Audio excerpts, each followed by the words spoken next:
Bismillahirrahmanirrahim.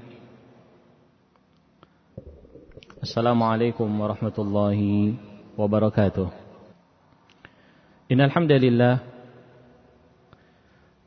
nahmaduhu wa nasta'inuhu wa nastaghfiruhu wa nastahdihi wa na'udzu billahi min syururi anfusina wa min sayyiati a'malina. May yahdihillahu fala mudilla lahu wa may yudlil fala hadiya lahu. Wa ashhadu an la ilaha illallah wahdahu la syarika lah. Wa ashhadu anna Muhammadan abduhu wa rasuluhu sallallahu alaihi wa ala alihi wa ashabihi wa man sara ala nahjihi ila yaumiddin, amma ba'd. Ma'asyara al-ikhwa wal akhawat, kadzalika talabatul ilm, rahimani wa rahimakumullahu jami'an. Alhamdulillah, pada kesempatan kita di sore hari ini, Allah subhanahu wa ta'ala kembali memberikan kepada kita kesempatan untuk tawasaw bil haqqi wa tawasaw bis sabr, untuk menggunakan waktu yang Allah berikan kepada kita di alam dunia ini untuk beribadah kepadanya. Dan tidak ada ibadah yang lebih mulia yang dilakukan oleh seorang hamba daripada mendalami ilmu agama yang dengannya seorang akan mengenal Allah subhanahu wa ta'ala dengan sebenarnya. Ma'asyiral ikhwah wal akhawat, rahimani wa rahimakumullahu jami'an. Pada majelis kita di sore hari ini, kita akan melanjutkan pembahasan kita yang berkaitan dengan fikih praktis di dalam hal-hal yang berkaitan dengan tata cara salat. Namun kita berada di dalam pembahasan tentang syurutu sihhatis salah, syarat-syarat sahnya salat ibadah seseorang. Baik, kita sudah menyebutkan 8 pembahasan yang berkaitan dengan syurutu sihhatis salah. Kita akan ulang agar pembahasan kita di hari ini bersambung. Nah, mungkin sebagian dari antum, baik ikhwan atau akhwat, terganggu dengan suara luar. Fa nas'alullah al-afiyah wassalamah. Taib. Kita akan ulang syarat wajibnya salat yang disebutkan oleh Syekh hafizahullah ta'ala. Yang pertama adalah Islam. Yang kedua adalah berakal. Yang ketiga adalah tamyiz. Dan yang keempat adalah masuknya waktu. Kemudian yang kelima adalah taharah. Suci yang dimaksud adalah suci dari hadath akbar dan hadath asghar. Kemudian yang keenam adalah an-niyah. Yang ketujuh adalah ikhlas. Yang kedelapan menghadap kiblat. Dan ini adalah akhir pembahasan kita di majelis yang lalu. Maka kita akan masuk dalam poin yang ke-9 dari syurutu sihhatis salah, yaitu satrul aurah wa ma umira bisatrihi fis salah. Seorang ketika dia akan salat, dia harus menutup auratnya. Dia harus menutup auratnya. Dan juga dia menutup apa-apa yang diperintahkan oleh syariat untuk ditutupnya di dalam salat. Baik ikhwan dan akhwat dan juga talabatul ilm semuanya. Permasalahan menutup aurat itu sendiri telah Allah Azza wa Jalla perintahkan di dalam Al-Quranul Karim. Oleh karena itu, al-muallif menyebutkan dalil dari firman Allah Ta'ala dalam surat Al-A'raf ayat 31. Allah Azza wa Jalla berfirman, Ya bani Adama, khudhu zinatakum inda kulli masjid. Wa kulu washrabu wa la tusrifu. Innahu la yuhibbul musrifin. Wahai anak Adam, ambil olehmu perhiasan kalian ketika akan ke masjid. Tentunya untuk salat. Kita disuruh oleh Allah Azza wa Jalla untuk akhdhuz zinah, mengambil perhiasan. Dan tentunya perhiasan yang paling utama adalah bagaimana seorang menutup auratnya. Karena itu dinamakan aurat agar kita bisa menutupnya. Inda kulli masjid, ketika kita akan berangkat ke masjid. Wa kulu washrabu wala tusrifu. Kalian makan, kalian minumlah, dan jangan kalian boros. Innahu la yuhibbul musrifin. Sesungguhnya Allah Subhanahu wa taala tidak menyukai orang-orang yang boros. Nah, dan ayat ini dijadikan dalil oleh para ulama tentang pentingnya seseorang menggunakan pakaian yang indah ketika dia menuju masjid untuk menjalankan ibadah salat. Kita berbicara secara khusus kepada para lelaki yang mereka berangkat ke masjid. Namun juga termasuk kepada para wanita yang mereka akan salat di rumah-rumah mereka. Ataukah kebetulan mereka akan salat di masjid. Perintahnya di sini umum. Ya bani Adam, khudzu zinatakum. Wahai anak Adam, ambil oleh kalian pakaian kalian. Khudzu zinatakum. Ambil oleh kalian pakaian kalian. Nah, maka dari sini para ulama menyebutkan bahwa seseorang ketika dia akan menghadap Allah di dalam ibadahnya, dia pilih pakaian yang paling baik. Dia pilih pakaian yang paling baik. Secara lebih spesifik, kita akan bahas tentang penampilan seseorang di dalam salat untuk menutup auratnya. Ini yang disebut oleh Syekh dengan nama satrul aurah, menutup aurat. Kalau kita melihat penjelasan para ulama dalam hal ini, sebenarnya terjadi silang pendapat di antara para ulama tentang hukum menutup aurat ketika sedang salat. Apakah hukumnya syarat dari syarat-syarat salat, ataukah hukumnya wajib, sebatas wajib, atau bagaimana? Sebagian para ulama, dan ini adalah madhab jumhurnya mereka, mayoritas mereka, menjadikan menutup aurat itu adalah syarat dari syarat-syarat sahnya salat. Berarti kalau ada orang salat, auratnya tersingkap dengan sengaja, maka salatnya batal. Dan mereka berdalil dengan ayat yang disebutkan oleh Syekh dalam surat Al-A'raf ayat 31 di sini. Khudzu zinatakum 'inda kulli masjid. Dan juga Rasulullah sallallahu alaihi wa ala alihi wasallam pernah mengatakan kepada Jabir bin Abdullah radhiyallahu an, "In kana wasi'an faltahiffa bih, wa in kana dhayyiqan fattazir bih." Memberikan arahan kepada Jabir bagaimana kamu itu memakai pakaian dalam salat. Kalau kainnya itu luas, pakaiannya luas, maka kenakan. Tetapi kalau kainnya itu sempit, maka jadikan itu sebagai sarung. Tujuannya adalah untuk menutup aurat. Fattazir bih. Kalau kainnya sempit, fattazir bih. Maka tutup auratnya itu. Nah, dan dari sini para ulama menjadikan dalil-dalil yang menunjukkan wajibnya menutup aurat untuk menunjukkan bahwa kalau ada seorang yang salat dan auratnya terbuka dengan sengaja, maka salatnya itu tidak sah. Di sana Imam Ibn Abdul Bar rahimahullahu taala pernah menukil di dalam kitab beliau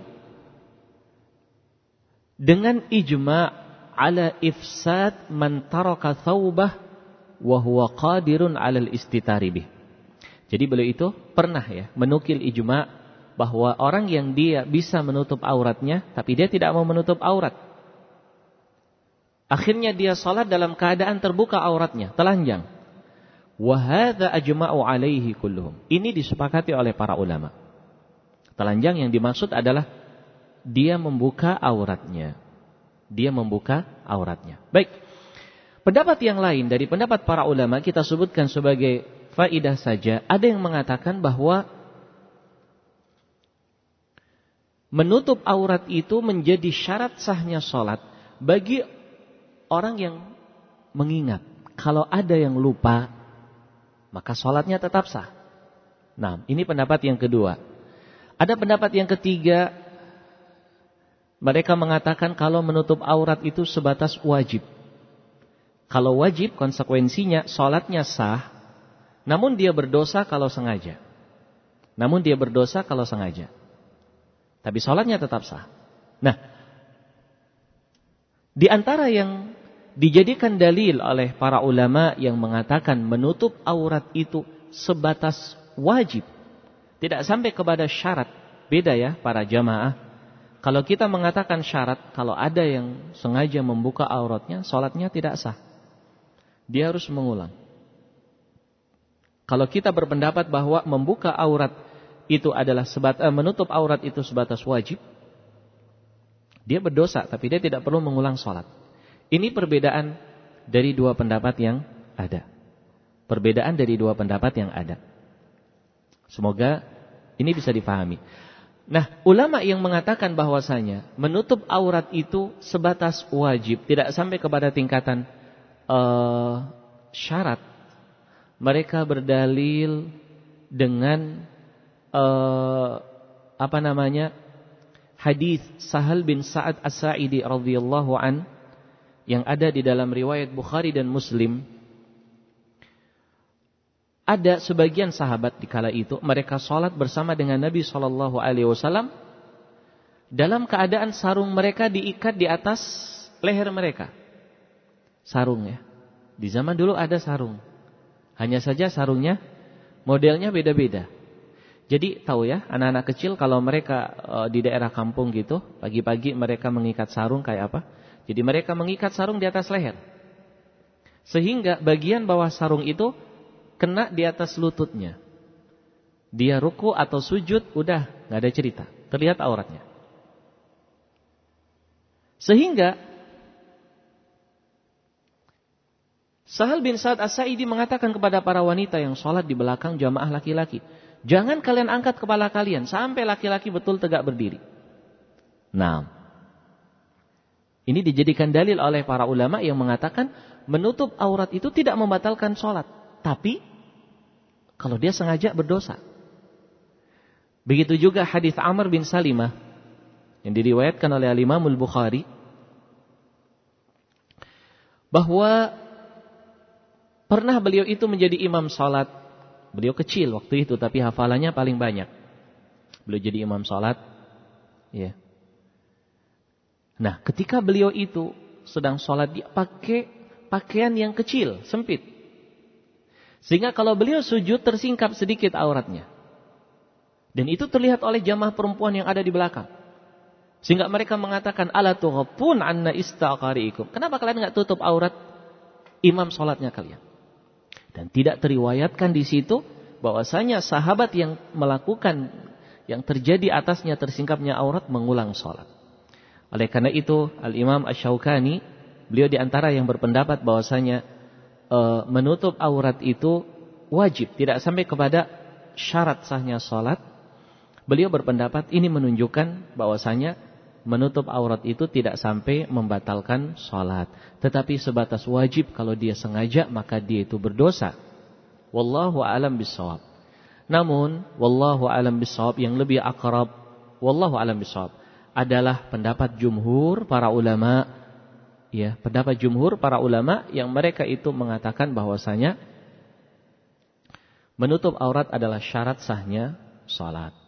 Menutup aurat adalah syarat sahnya sholat. Kalau dia sengaja bisa menutup namun dia tidak menutup auratnya, maka dia telah terjatuh ke dalam fasad atau batal as-shalah. Salatnya itu telah batal.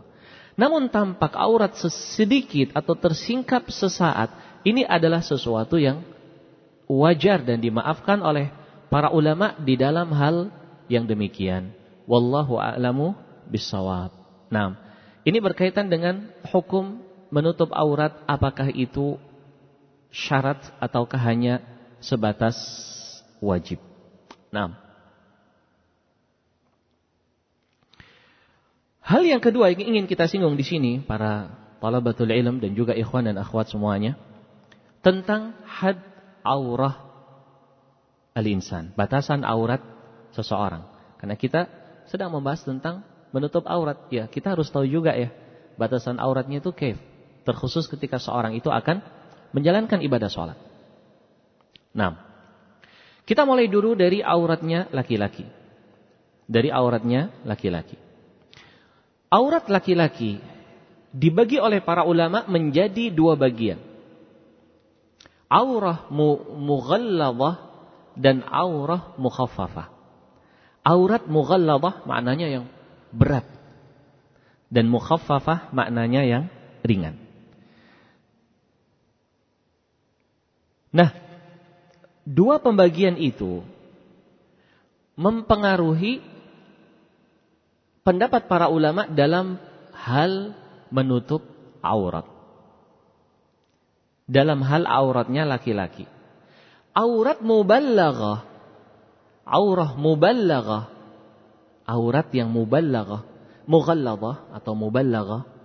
Ini adalah aurat yang dikenal oleh para ulama dengan nama kubul dan dubur.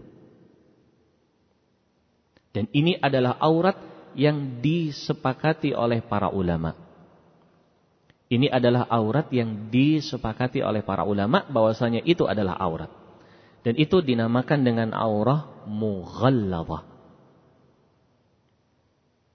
Nah, terus apa itu aurah mukhaffafah? Aurah mukhaffafah adalah aurat selain dari hal itu. Dan seringnya yang dibahas oleh para ulama adalah permasalahan al-fakhidzain. Dua paha. Apakah dua paha lelaki adalah aurat ataukah tidak? Baik. Permasalahan tentang halil fakhidhu aurah. Apakah paha seseorang itu adalah aurat ataukah tidak? Di sana ada hadis yang sahih dari Nabi sallallahu alaihi wa ala alihi wasallam. Hadis itu menyebutkan bahwasanya al-fakhidhu aurah. Hadis Ibnu Abbas dan juga datang dari sahabat yang lain, sahabat Jurhud dan juga dari riwayat-riwayat yang lain. Nah, hadis al-fakhidhu aurah ini diperselisihkan oleh para ulama. Seandainya hadis ini sahih, maka itu menjadi dasar utama kalau pahanya lelaki itu adalah aurat. Namun kalau hadis itu dhaif, tentunya tidak bisa diambil hujjah. Namun yang jadi masalah di dalam sanadnya itu ada seorang rawi yang bernama Abu Katsir. Ada seorang rawi yang bernama Abu Katsir. Dia ini adalah maula dari Muhammad bin Jahash. Dia adalah bekas budak yang dimerdekakan oleh Muhammad bin Jahash. Nah, orang ini diperselisihkan oleh para ulama. Ada yang mengatakan dia ini adalah majhul ain. Ada yang mengatakan tidak, lebih ringan lagi. Al-muhim, hadis ini disahihkan oleh Syekh Al-Albani rahimahullahu ta'ala. Namun, para ulama mereka melihat dalil-dalil yang lain yang menunjukkan isyarat bahwasanya paha itu bukan aurat. Seperti dalam hadis Anas bin Malik yang diriwayatkan oleh Imam Al-Bukhari dan Muslim, bahwasanya Nabi sallallahu alaihi wa ala alihi wasallam ketika beliau melakukan safar menuju daerah Khaybar, hasara al-izara an fakhidih. Hasara al-izara an fakhidih. Rasulullah sallallahu alaihi wasallam itu menyingkap izar sarungnya sampai tampak pahanya. Sampai tampak pahanya Nabi sallallahu alaihi wasallam. Bahkan Anas bin Malik mengatakan dengan jelas, hatta inni la anzuru ila fakhidhi Nabiyillah sallallahu alaihi wasallam. Sampai aku benar-benar melihat pahanya Rasulullah sallallahu alaihi wa ala alihi wasallam. Nah, ini muskil. Telah sahih dari Nabi sallallahu alaihi wasallam kalau paha itu aurat. Tapi di sisi lain Rasulullah sallallahu alaihi wasallam pernah tersingkap. Dan itu dengan keinginan dan kesengajaan dari Rasulullah sallallahu alaihi wasallam. Terlebih lagi dalam hadis Aisyah radhiyallahu anha yang diriwayatkan oleh Imam Muslim, pernah Nabi sallallahu alaihi wasallam itu beliau sedang istirahat di rumahku, kata Aisyah, dalam keadaan paha beliau tersingkap atau kedua betisnya Nabi SAW tersingkap. Kemudian tiba-tiba Abu Bakar radhiyallahu an masuklah Abu Bakar. Setelah itu meminta izin Omar juga masuk. Tetapi ketika yang ketiga Utsman ibnu Affan meminta izin, beliau meluruskan pakaiannya. Beliau tutup kembali paha yang tersingkap. Kemudian beliau mengatakan, ala astahi min rajulin tastahi minhul malaikah. Kenapa saya itu tidak malu kepada seseorang yang malaikat itu malu dari dia. Nah, ini juga adalah dalil, ya, bahwa paha itu bisa terlihat gitu, bisa terlihat. Nah, oleh karena itu, wallahu a'lam bishawab, permasalahan paha aurat atau tidak aurat jelas yang lebih utama adalah seorang menutupinya. Lebih utama adalah seorang menutupinya, terkhusus ketika dia dalam keadaan salat. Terkhusus dia dalam keadaan salat. Oleh karena itu Syekhul Islam Ibnu Taimiyah rahimahullah mengatakan, tidak boleh, la yajuz an yusalli ar-rajulu maksyufal fakhidain. Nanti kita terlepas dari aurat atau tidak, tapi kalau seorang akan salat, dia harus menutup kedua pahanya. Apakah dia berpendapat paha itu aurat, ataukah dia berpendapat paha itu bukan aurat? Tetapi dia harus menutup pahanya. Dan ini tentunya adalah bagian dari kesempurnaan salat seseorang. Kaif dia itu salat menghadap Allah Azza wa Jalla dalam keadaan demikian. Baik. Nah, bagaimana dengan pusar dan lutut? Pusar dan lutut. Wallahu a'lamu bis-shawab. Kalau kita melihat apa yang disebutkan oleh para ulama, mereka akan menyimpulkan bahwasanya pusar dan juga lutut, pusar dan juga lutut, ya, adalah perkara yang juga dituntut untuk ditutup. Ini juga perkara yang dituntut untuk ditutup. Karena Rasulullah SAW seperti hadis yang tadi kita sebutkan, beliau mengatakan kepada Jabir bin Abdullah, kalau pakaiannya luas, maka kenakan. Kalau tidak, minimal tutup sarung. Dipakai sebagai sarung kain tersebut. Dipakai sebagai sarung kain tersebut. Wallahu alam bis-shawab. Nah, ini menunjukkan para talabatul ilm yang dimuliakan Allah Subhanahu wa taala dan juga ikhwan dan akhwat, kata Syekh Ibnu Utsaimin dan juga Imam Sun'ani sebelumnya, mereka mengatakan itu menunjukkan bahwa surah atau pusar dan juga lutut juga dituntut untuk seorang menutupinya. Walaupun ya tentunya itu lebih ringan kasusnya daripada paha. Paha sendiri sudah kita ketahui semuanya terjadi sudut pandang berbeda di antara para ulama.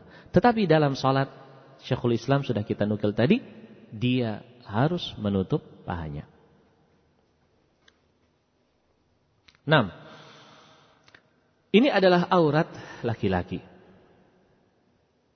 Ini adalah aurat laki-laki. Tentunya di sana ada hal lain yang akan kita sebutkan nanti. Kita akan bahas dulu tentang aurat perempuan. Secara umum, ataupun ketika dia dalam keadaan melakukan sholat. Kalau kita bicara aurat wanita secara umum, kalau kita bicara aurat wanita secara umum, kita semua mengetahui bahwa seseorang wanita yang dia telah baligh, maka semua yang ada di badannya adalah aurat. Dan tidak ada riwayat yang sahih yang mengecualikan. Benar, di sana ada hadis Asma binti Abi Bakar radhiyallahu anha yang menyebutkan bahwasanya seorang wanita yang dia sudah baligh tidak boleh tampak semua badannya kecuali wajah dan dua telapak tangan. Namun riwayat tersebut telah dilemahkan oleh para ulama yang banyak, terkhusus ulama mutaqaddimun. Walaupun ada di antara para ulama di zaman ini yang mensahihkannya. Namun yang benar adalah riwayat itu adalah riwayat yang lebih kuat ya, sisi pendalilannya. Itu adalah riwayat yang lemah. Sehingga ketika riwayat itu lemah, tidak bisa dijadikan sebagai pengecualian. Seorang wanita boleh tampak wajahnya dan kedua telapak tangannya ketika dia telah dalam keadaan baligh. Wallahu alam bissawab. Ini adalah hal yang perlu untuk kita ketahui. Nah, lantas bagaimana ketika dia itu sedang dalam keadaan salat? Di sini ada ucapan yang bagus dari Al-Imam Ibnul Munzir rahimahullahu taala. Kata beliau, ajma'a ahlul ilmi ala anna al-mar'ata al-hurrata al-balighah 'alaiha an tukhammira ra'saha idza shallat.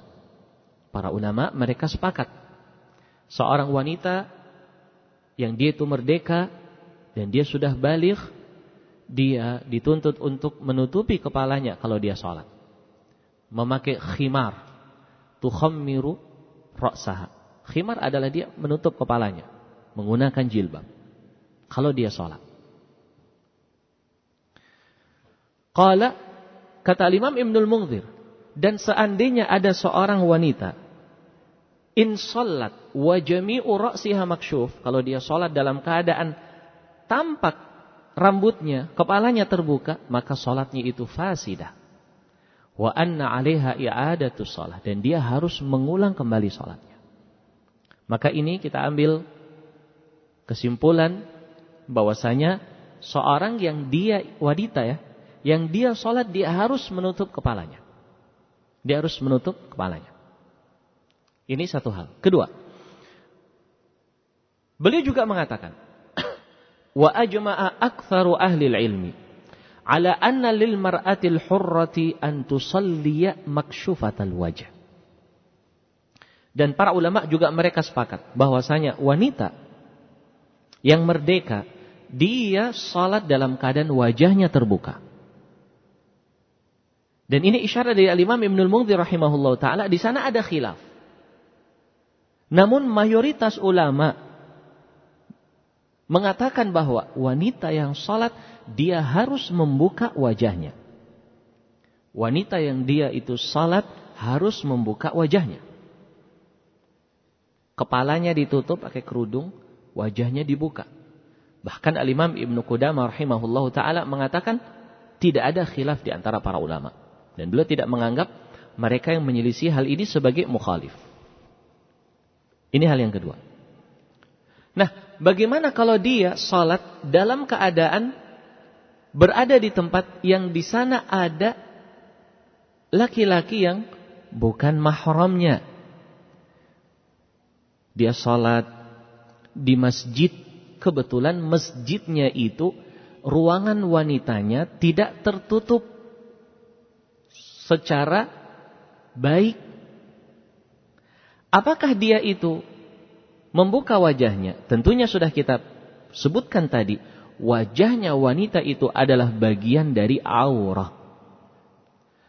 Sehingga ketika dia sholat dan kemungkinan besar dia terlihat oleh laki-laki yang bukan mahramnya, maka dia menutup wajahnya. Dia menutup wajahnya dengan niqab, tantakib.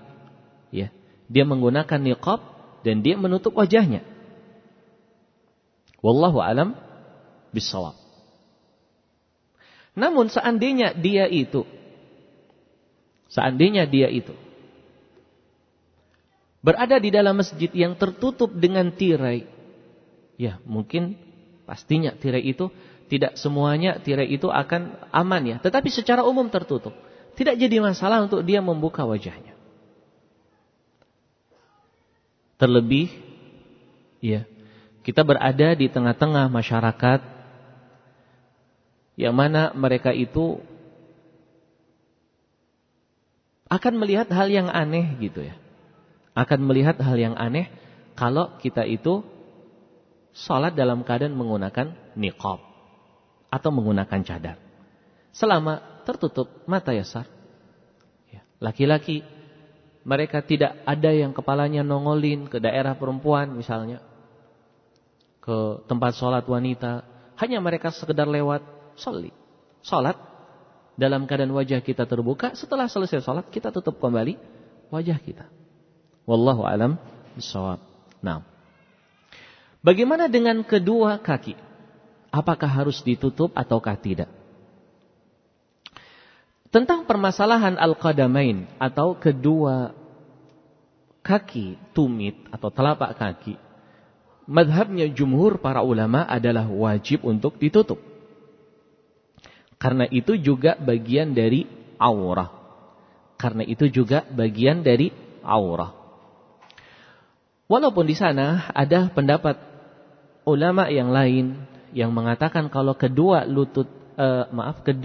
tumit atau telapak kaki itu tidak perlu untuk ditutup, artinya tidak diharuskan untuk ditutup gitu.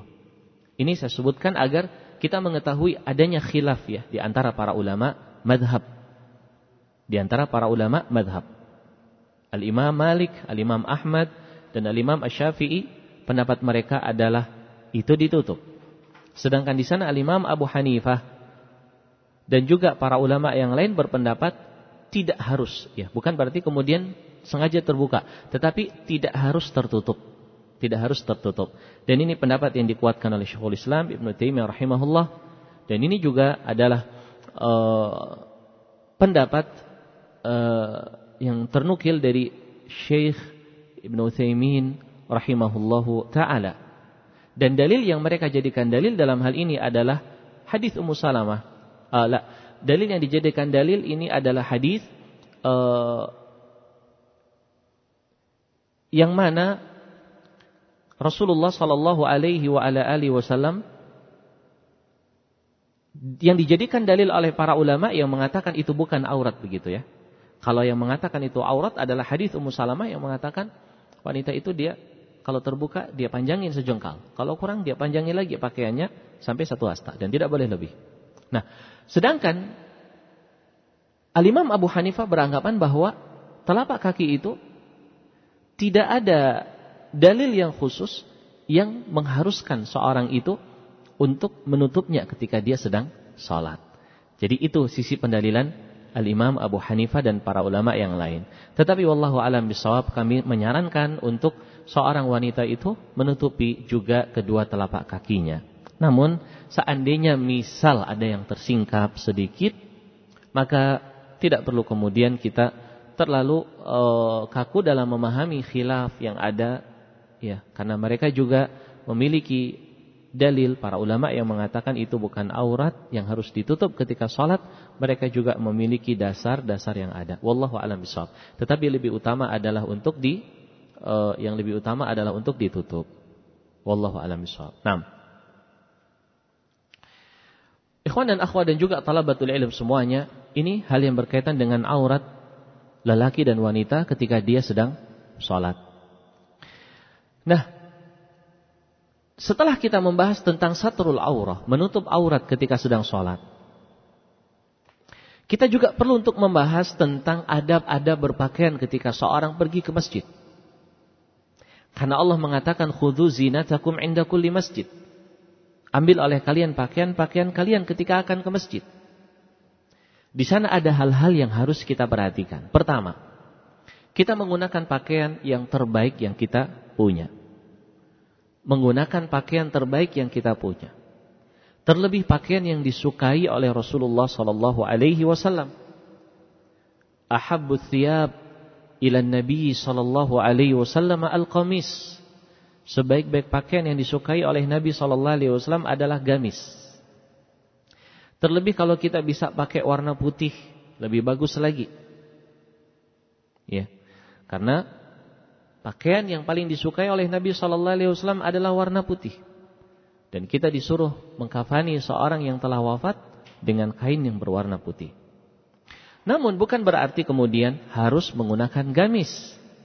Kita boleh menggunakan baju koko, kita boleh menggunakan sarung, kita boleh menggunakan begitu pakaian-pakaian yang sama yang dipakai oleh kaum muslimin yang ada di daerah kita. Tidak jadi masalah.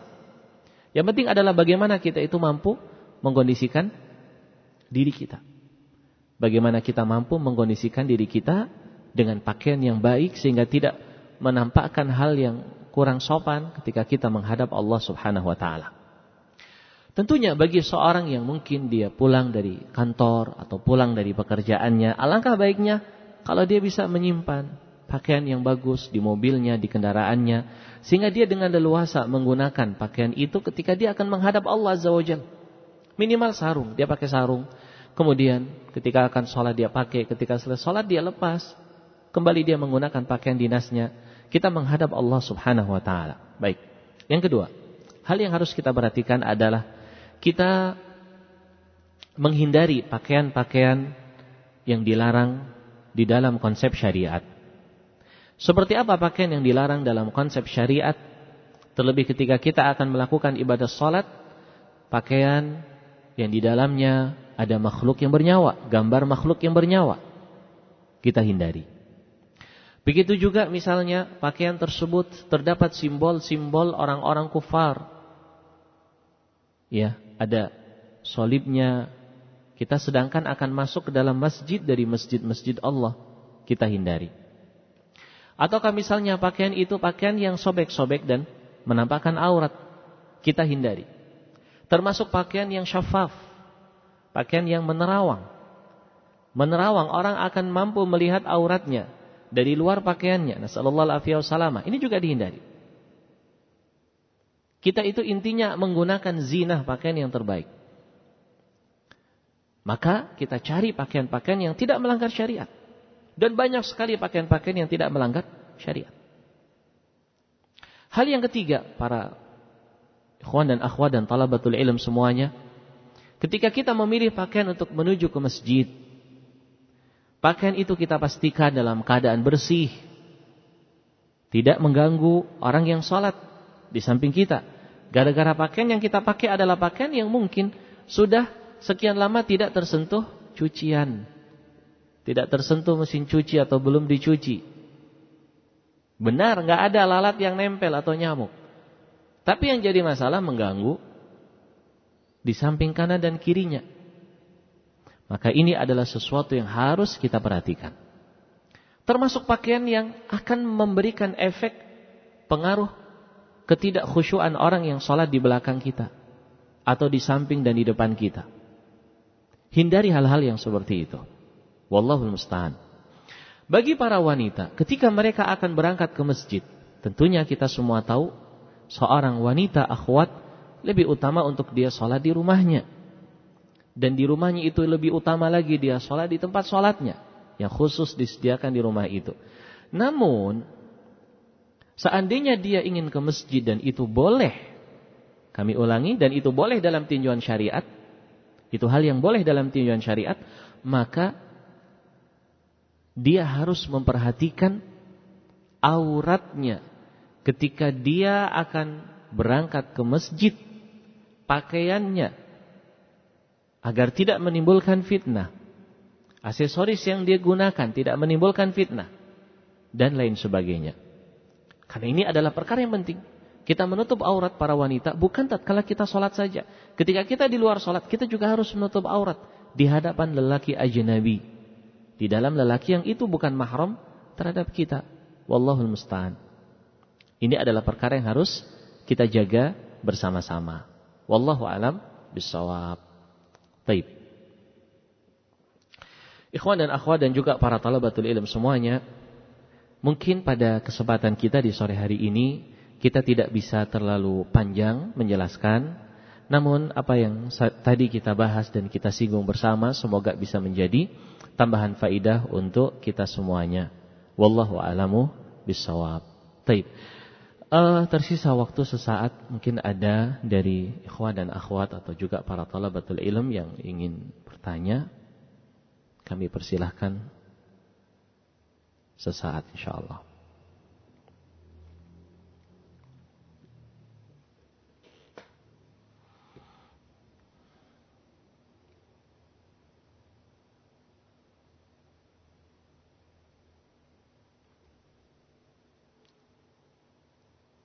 Ada pertanyaan yang masuk. Pertama adalah hukum anak yang belum baligh boleh mengimami sholat. Anak yang dia belum baligh tapi dia sudah mumayyiz, dalam arti dia membaca bacaan yang betul dan lain sebagainya, boleh dia itu mengimami sholat. Sholatnya sah dan dia bisa menjadi imam dalam sebuah sholat jamaah. Dalilnya adalah hadis Amr bin Salimah tadi itu. Amr bin Salimah itu umurnya 7 tahun waktu itu. Dan 7 tahun kelihatannya memang betul belum sampai kepada umur buluh. Jadi boleh seorang lelaki yang dia itu walaupun belum baligh, dia itu boleh menjadi imam dengan catatan dia terlengkapi syarat-syarat imam yang lain. Syarat-syarat imam seperti dia bacaan sholat yang paling banyak, bacaan Qur'annya dan lain sebagainya. Wallahu a'lam bishawab.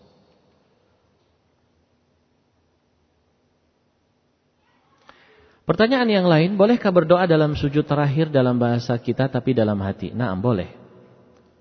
Kami atau saya lebih condong pendapat ulama yang menjadikan doa dalam sholat di mana saja, apakah ketika sujud ataukah ketika sebelum salam, itu dengan bahasa Arab, bukan dengan bahasa Indonesia.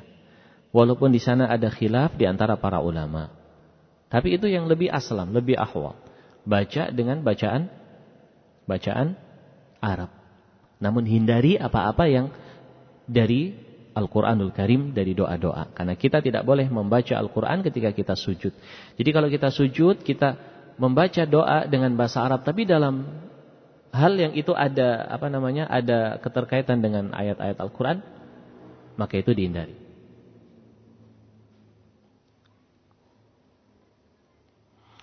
Bolehkah berdoa di dalam salat sebelum salam? Boleh, dan itu dianjurkan. Karena di sana ada riwayat yang sahih, Nabi SAW mengatakan setelah membaca doa isti'adzah dari 4 hal sebelum salam, Rasul SAW mengatakan thumma liyataharra minal mas'alati masya'a. Kemudian silahkan seorang itu mencari doa-doa yang dia inginkan. Maka itu menunjukkan bahwa sebelum salam anjuran kita untuk berdoa. Wallahu a'lam bishawab. Bolehkah memanjangkan sujud terakhir dengan bacaan-bacaan doa-doa yang ada dalam Al-Quran?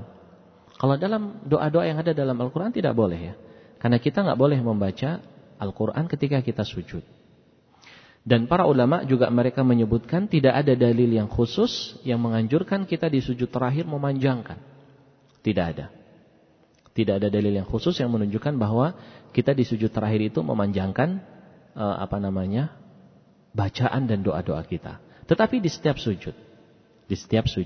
Mungkin ada orang yang lupa, lalu dia ingin sujud, ingin membaca dengan bacaan yang panjang dalam sujud terakhir, maka itu tentunya hal yang tidak jadi masalah. Baik, pertanyaan yang lain terkait dengan keluar masalah sedikit, tidak mengapa.